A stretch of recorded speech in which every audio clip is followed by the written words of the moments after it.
حضرت حرم بن حیان رحمت اللہ تعالیٰ علیہ فرماتے ہیں میں حضرت اویس کرنی کو ڈھونڈنے چل پڑا. ڈھونڈنے بھی اسے نکلا جسے کسی نے نہیں ڈھونڈا اور جو کبھی کسی کو نہیں ملے. حضرت اویس کرنی، یہ فکرہ کسی درویش نے نا حضرت اویس کرنی کے لیے کہا ہے. یہ فکرہ پورا فٹ انہیں پہ آتا ہے. اسی کسی دے کچھ نہیں جلگ دے تے نہ کوئی ساڈا دردی، کوئی جرانہ نہیں، کوئی دوستانہ نہیں. حضرت اویس کرنی کا مزار بھی کنفرم نہیں کہ کدھر ہے. بس اسی کسی دے کچھ نہیں لگ دے. کیا ضرورت ہے؟ بس ٹھیک ہے، اپنا جو ہے انداز سارے زمانے سے علیحدہ کر کے رکھا انہوں نے، علیحدہ، الگ تھلگ. تو حضرت خواجہ اویس کرنی کو ڈھونڈتے ڈھونڈتے کہتے ہیں میں گیا، کرن گیا. حضرت حرم بن، یہ داتا صاحب نے اس کو لکھا ہے. فرماتے ہیں میں گیا تو مجھے لوگوں نے کہا وہ تو حج کرنے چلے گئے.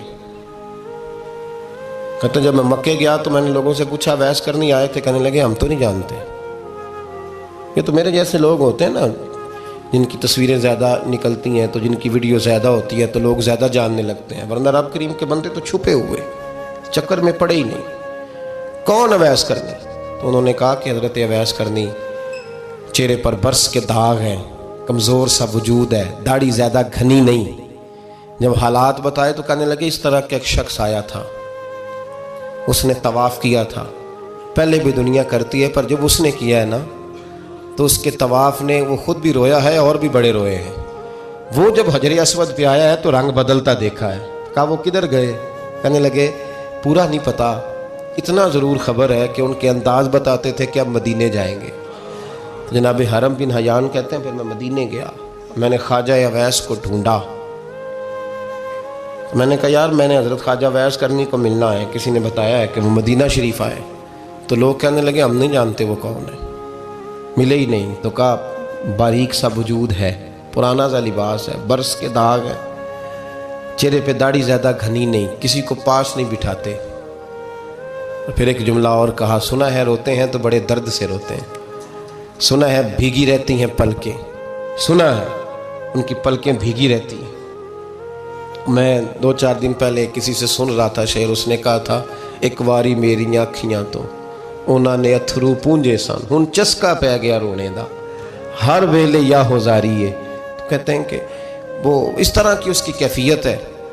کہتے ہیں میں نے کہا یار وہی تو اویس کرنی تھے، کدھر گئے؟ کہنے لگے کوئی خبر نہیں. جب وہ آئے ہیں تو ان کے آنے کا انداز ہی نرالا تھا، سسکیاں اور آہیں نکل گئیں اس شخص کی جب وہ مدینے آیا.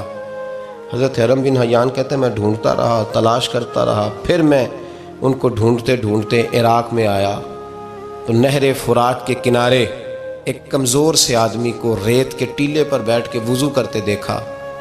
کہتے ہیں جب ان کا وضو مکمل ہوا تو میں نے کہا السلام علیکم. تو کہتے ہیں انہوں نے چہرہ نہیں پھیرا، وہیں بیٹھے بیٹھے کہنے لگے وعلیکم السلام یا حرم بن حیان، یا حرم بن حیان وعلیکم السلام. کہتے ہیں میں نے کہا کہ من انت، آپ کون ہے؟ تو کہنے لگے وہی ہوں جسے تم مکے اور مدینے ڈھونڈتا رہا. تو کہتے ہیں میں نے کہا حضور آپ میرا نام کیسے جانتے ہیں؟ حضرت اویس کرنی بول کر فرمانے لگے، کہنے لگے کیا کہا تو نے کہ میں تجھے کیسے جانتا ہوں؟ فرمانے لگے تو مجھ سے پیار کرتا ہے، عارف تو روحی من روحی کا، میری روح تیری روح کی جاننے والی ہے. یہ روحوں کا رشتہ ہے، یہ خطا نہیں جایا کرتا.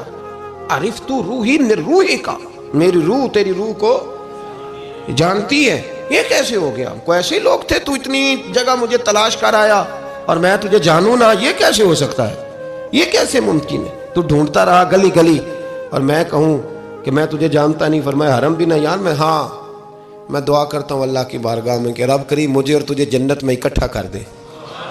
کہتے ہیں جب انہوں نے یہ دعا کی تو وہ چل پڑے. میں نے کہا حضور کہاں جا رہے ہو؟ فرمانے لگے میرا پیچھا نہ کرنا، میں کسی اور منزل کا مسافر ہوں، اور جس رستے میں چل رہا ہوں نا ان منزلوں پہ ساتھ نہیں کسی کو لیا جاتا. یہ میری اپنی ذاتی منزل ہے، اس میں پاؤں پہ چھالے ذرا سخت ہوتے ہیں. ہر آدمی کا کام نہیں یہاں چلنا، تو مجھے تنہا رہنے دے اور مجھے اپنی مرضی سے چلنے دے. کہتے میں نے منت کی تو کہنے لگے بس تو نے جد و جہد بڑی کی تھی تو تیرے ساتھ ملاقات کر لی، تجھے پہچان لیا، تیرے ساتھ بات کر لی، ورنہ میں کہہ چکا ہوں اسی کسے دے کچھ نہیں لگ دے. اسی لیے میں نے حضرت غالباً امام شورانی رحمۃ اللہ علیہ کے حوالے سے پڑھا ہے کہ قیامت کے دن جب حضرت ویسے کرنی جنت میں جائیں گے تو ممکن ہے اس وقت بھی لوگوں کو دیدار نہ کرایا جائے، بلکہ امام شورانی کہتے ہیں اللہ 70,000 فرشتے ان کی شکل کے پیدا فرمائے گا اور ان کے جھرمٹ کے اندر چھپا کے انہیں جنت میں داخل کرے گا۔ ملاقات کس سے ہوگی؟ صرف انہی سے ہوگی جن کے لیے انہوں نے زندگی گزار دی۔ یا خدا سے ملیں گے یا مصطفیٰ کریم سے۔